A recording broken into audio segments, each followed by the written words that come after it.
주님께서 여러분과 함께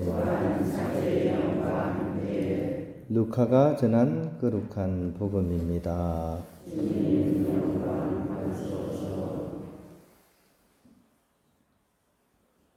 예수님께서 안식일에 어떤 회당에서 가르치고 계셨다. 마침 그곳에 18해 동안이나 병마에 시달리는 여자가 있었다. 그는 허리가 굽어 몸을 조금도 펼 수가 없었다.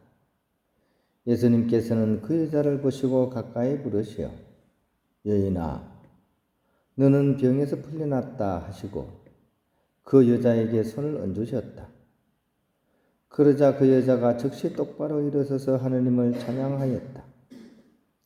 그런데 회당장은 예수님께서 안식일에 병을 고쳐주셨으므로 붕괴하여 군중에게 말하였다. 일하는 날이 엿새나 있습니다. 그러니 그 엿새 동안에 와서 치료를 받으십시오. 안식일에는 안 됩니다. 그러자 주님께서 그에게 이르셨다.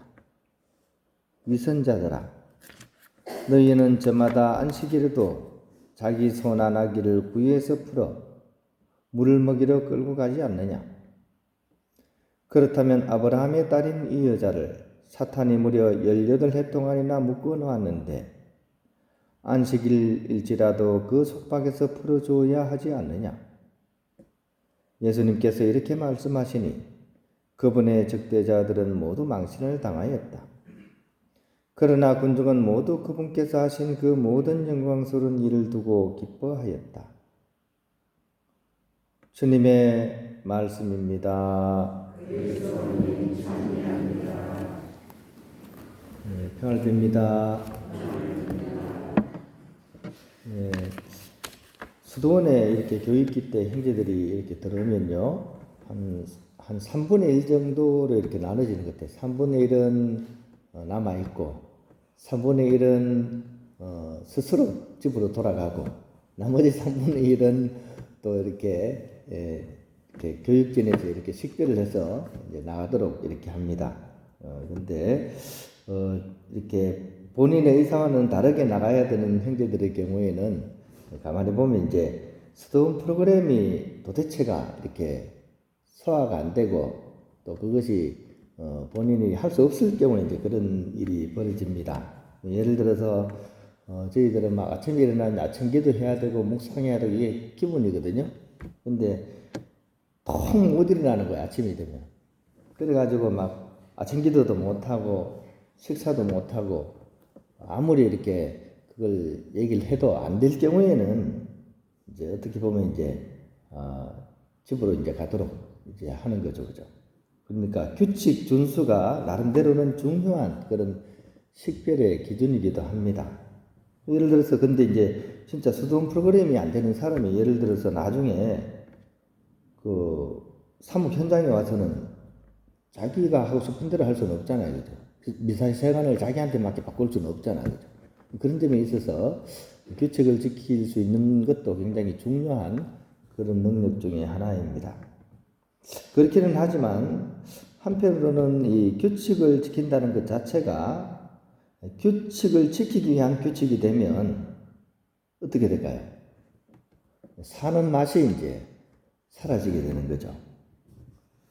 어느 수도원에서 한 형제가 유난히 규칙을 잘 어겼습니다. 기도 시간 빠지는 건 기본이고 식사 시간에도 잘 안 나오고 그래서 도대체 뭘 하나 하면서 이제 교육진이 살펴보니까 게임기를 가지고 막 들어가서 게임을 하는 거예요. 못 갖고 들어오거든요. 왜 어디서 갖고 가는지 그걸 와가지고 이제 막 자기 혼자 방에서 열심히 게임을 하는 거예요.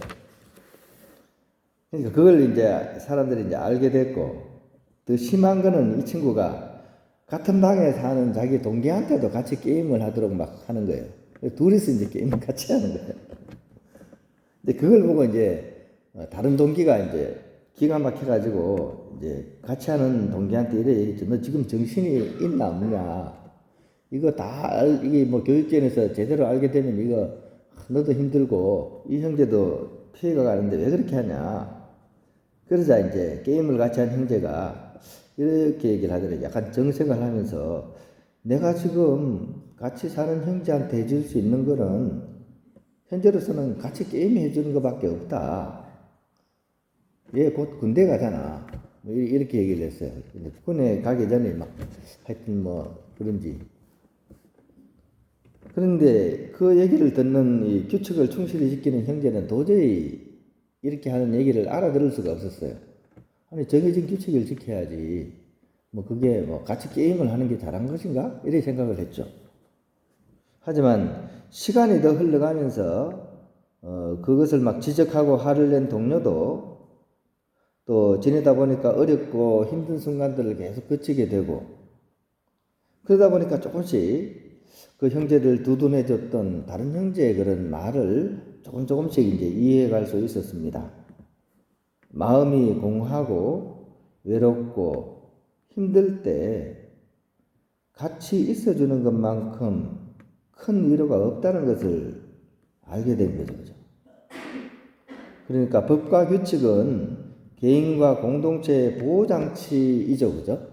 하지만 그 공동체 삶을 행복하게 하는 것은 다름 아닌 규칙 준수가 아니라 어떻게 보면 사랑과 용서라는 것을 이 형제는 이제 알게 된 것입니다. 오늘 복음 속에 보면 치유받은 그런 여인이 나옵니다. 그리고 이 여인은 결국 예수님께 이렇게 치유 연사를 받고 정말 하느님을 찬미하면서 행복하게 이렇게 나아갈 수 있었습니다.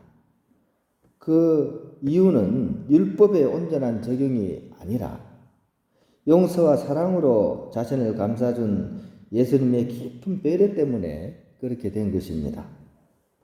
우리도 오늘 일상 가운데서 만나게 되는 우리의 이웃들을 율법이 아닌 그보다 더 깊은 사랑으로서 바라보면서 이렇게 그를 대하면서 살아가야 된다는 사실을 오늘 복음을 통해서 우리가 다시 한번 성찰해 볼 수 있어야 할 것입니다.